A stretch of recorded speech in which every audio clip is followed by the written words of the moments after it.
This is Geometry, Unit 1.3, talking about segments and congruence. So we're going to talk about distance between 2 points. We're having 2 points. We can call those any letters we wish. Let's call them A and B. 2 points A and B. We have a distance between those. Notice that, or recognize, you cannot find the distance of a line. If it went all the way through forever in both directions, you can't find the length of a line, the distance. But you can find the distance of a segment, because a segment has 2 endpoints. It has a beginning and an end. We actually call them endpoints. Let's pretend that this segment is 6. This segment length is 6. So our notation to write that would be AB equals 6. From the A to the B, that's going to be a length of 6. Notice that we're not putting the bar, the segment bar, up on top of the AB. We don't do that when we have an equal sign. So when we're using an equal symbol, we just use the 2 capital letters. They have to be capital. So this is telling us the distance from point A to point B is 6. A real world situation, we can probably come up with an infinite number of examples. A real simple one is to think of a ruler. Okay, a ruler is a nice measurable, has a distance, has a beginning, has an end. Okay, a pencil, it's going to have the same thing. Most everything has a beginning and an end. Even a ball of string does have a beginning and does have an end. We could find 2 endpoints. But a ruler is a good, reasonable one. Here is segment addition postulate. Notice these words, addition postulate. We're going to do lots of different addition postulates. Today, of course, it's segment addition postulate. Next week, it's going to be angle addition postulate. In the future, we'll talk about areas, volumes, a lot of different addition postulates. It's a pretty simple concept. The main thing that we're thinking of is small part plus small part equals big part. The small part plus the small part equals the big part. That is what this segment addition postulate is. So let's take a look at how they have it written here. They're telling us, of course, that from A to B, we can talk about that as this length AB. And from B to C, together, when you put them together, you get the length of A to C. The small part plus the small part equals the big part.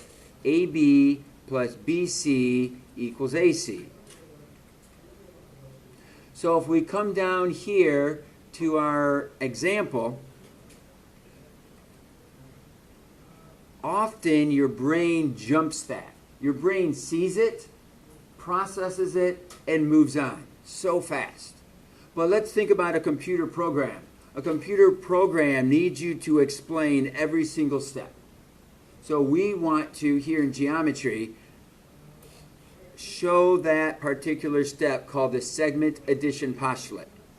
So when we look here at this example, and I need to figure out this small part,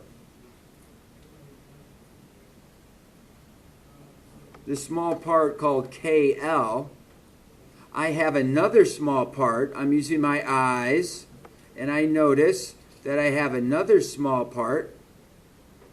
And then as a total,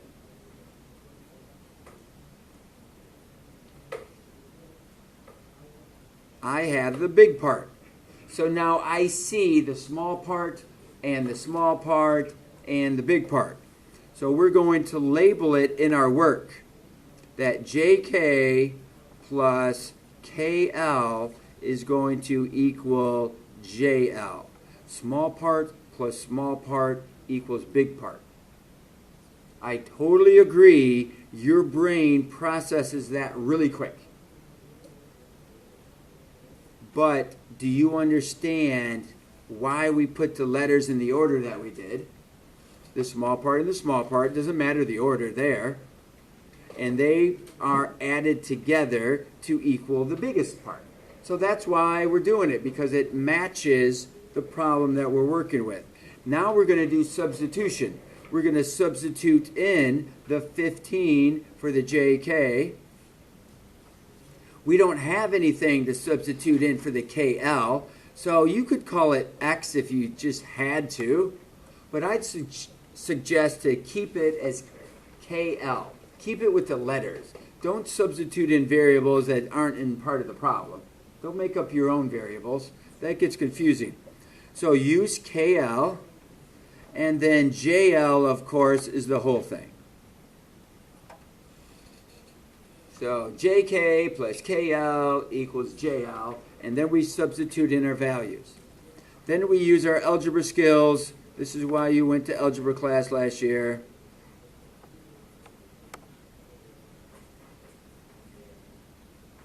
And you have KL equals. Well, I don't know what 38 minus 15 is, perhaps. But I might know what 8 minus 5 is. You see that? You don't have to be calculator dependent. 8 minus 5 is 3. 3 minus 1 is 2. So apparently 38 minus 15 is 23. All right, as we look at the next example, we're trying to find two different things this time. We're not going to calculate two things all at once. These are two different problems. We're going to calculate for QS, and then later we'll calculate for PQ. So I have to use my eyes. I'm looking for where Q and S are in the picture. So I'm finding QS, and here they are. I notice that QS could be considered a bigger part. It's made up of smaller parts. And in fact, it doesn't even look like I'm going to need the P whatsoever. It doesn't look like the 55 is going to be a part of QS at all. I don't need the 55 for this problem. So you do have to be observant to what's going to help you in the problem. If I'm trying to figure out QS and it's made up of these two parts, I can add those parts together to equal the whole piece, and that's what I'm looking for. So my small part is QR, the small part is RS, and the big part is going to be QS. So that small part plus small part equals big part. That's the segment addition postulate. So that's going to be 31 plus 30 equals SQ.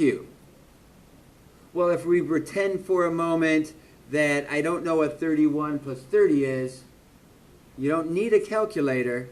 You can do the 1 spot, which is 0 plus 1, that's going to be 1. And then you can do the 10 spot. The 3 plus the 3 is the 6, and you figure out 31 plus 30 is, of course, 61.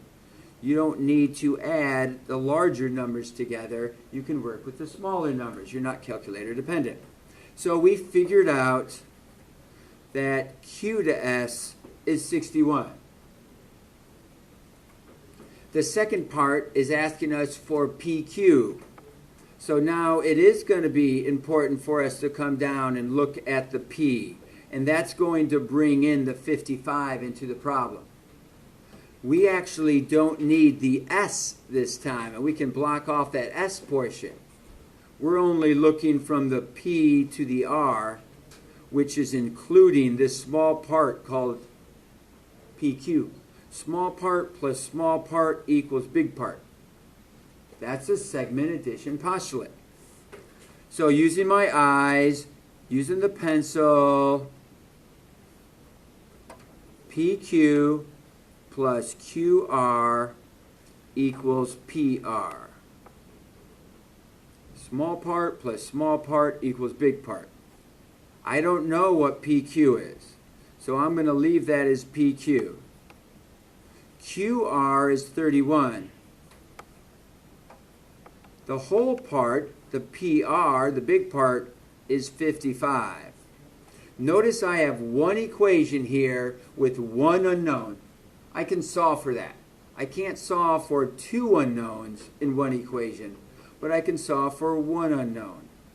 And of course, we're going to do that using subtraction. PQ. Now, I don't know, perhaps, what 55 minus 31 is. But I could do 5 minus 1. That gives me 4. And 5 minus 3, which gives me 2. So that's going to be 24. It gets a little trickier if it was 5 minus 7. All right, then you have some carrying issues. But 5 minus 1, it works out really nice.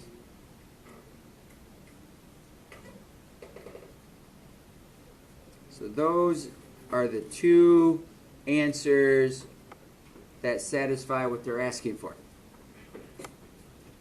That was the segment addition postulate. Pretty simple concept. It's just understanding what notation we need to show. Next, we're going to talk about what is equal and what is congruent. Our equal sign, notice the notation does not use bars above the letters. AB would have a distance, and that's going to be the same value, the same measurement as CD. Notice that we have these tick marks inside the segment. That indicates that they are the same. They are the same measurement, and we're also going to call them congruent. They are congruent to each other. What does congruent mean? Congruent means same size and shape. That's congruent. Where equal is the same measurement.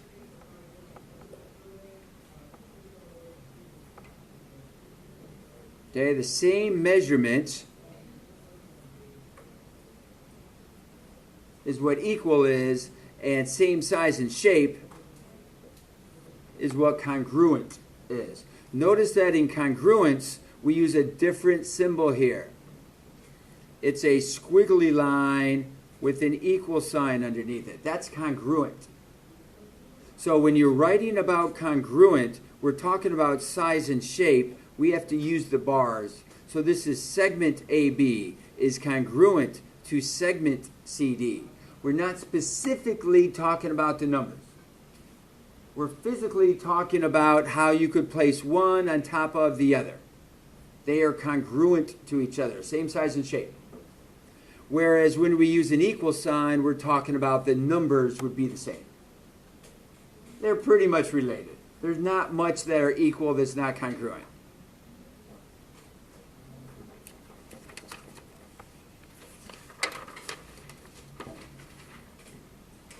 All right, on the flip side, let's plot our points. 4, 5. Remember that you do the X first and you do the Y second. That's alphabetical order. The 4 goes to the right and the 5 goes up. That's F. So label your point F. And then -1 to the left and 5 up. That's G. So we're going to talk about this as a segment. Not necessarily a line, because a line goes on forever. We want to know this measurement between G and F. We also are going to plot the point H, which is 3, 3, and J, which is 3, negative 2.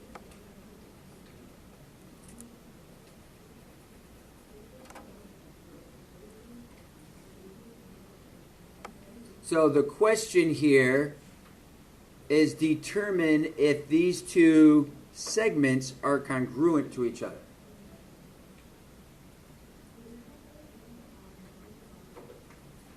So what is the length of GF?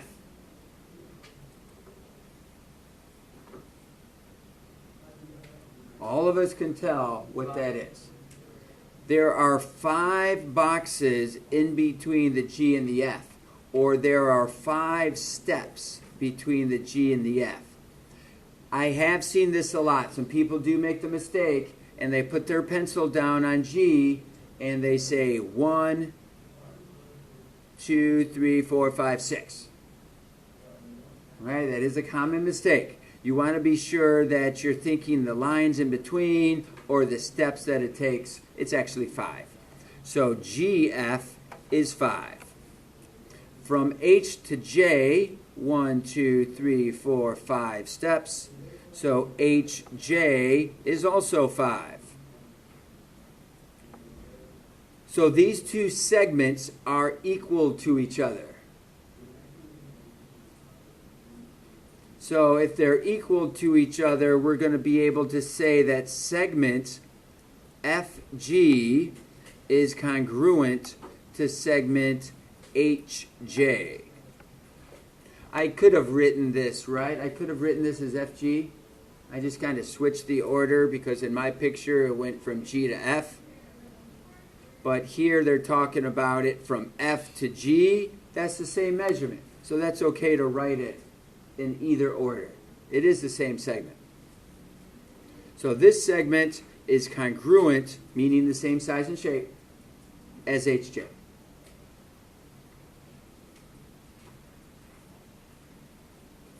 All right, last question here. This one is tricky. Can you give me a reason why this might be tricky? Or what would make this a lot easier? So if we had the picture for this, it would help us out dramatically. The words are pretty much telling us how to do it though. So here we have RT, segment RT. So consider a big segment, R to T. So you can put an R down there and a T down there.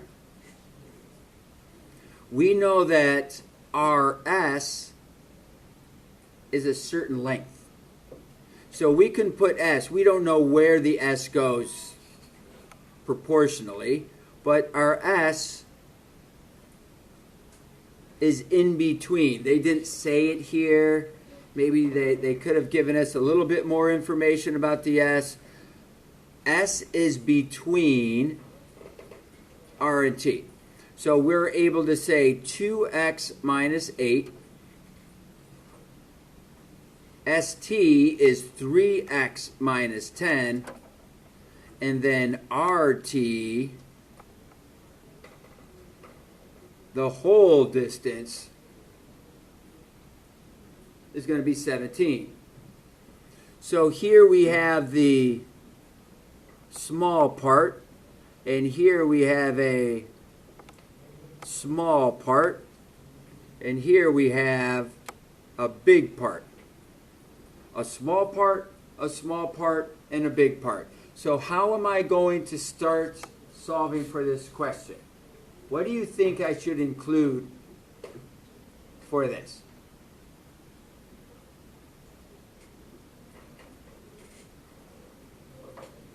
What have we done in the past when we talk about small part, and a big part? We used our segment addition postulate, which is RS plus ST equals RT. Use the letters first. Your brain does that automatically. You don't even think about that. Then we're going to substitute in these expressions. 2x minus 8 plus 3x minus 10 equals 17.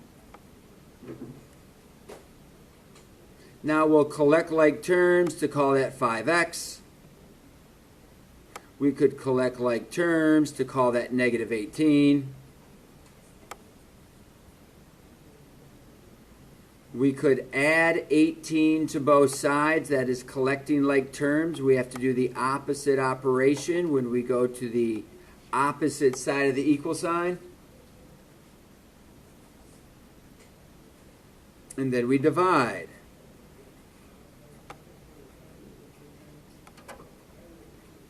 And we see that x is 7. And I get all excited. And I bubble in my answer on my final exam and I call it 7. And I get the answer wrong. Why did I get the answer wrong? Because they ask you for the measure of each segment. So I need to know that RS is 2x minus 8. That is 2 times 7 minus 8. 14 minus 8, which is 6. ST is 3x minus 10. So that's 3 times 7 minus 10. 21 minus 10. That's 11. Does 6 and 11 make the big part? Make 17. You know that it worked out. So those are your two answers. RS equals, with no bar, 6, and ST equals, with no bar, 11.